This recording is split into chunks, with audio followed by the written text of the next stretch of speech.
drowned realm of Eldorat, there's a temple half buried in salt.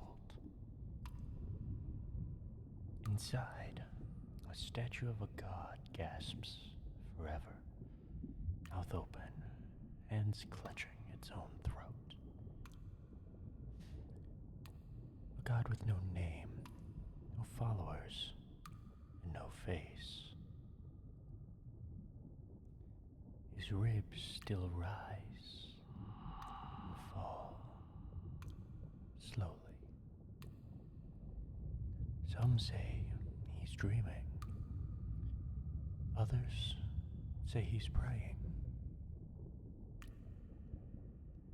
No one knows who worships him, or what happens if he wakes. Only what it chokes on. Memory.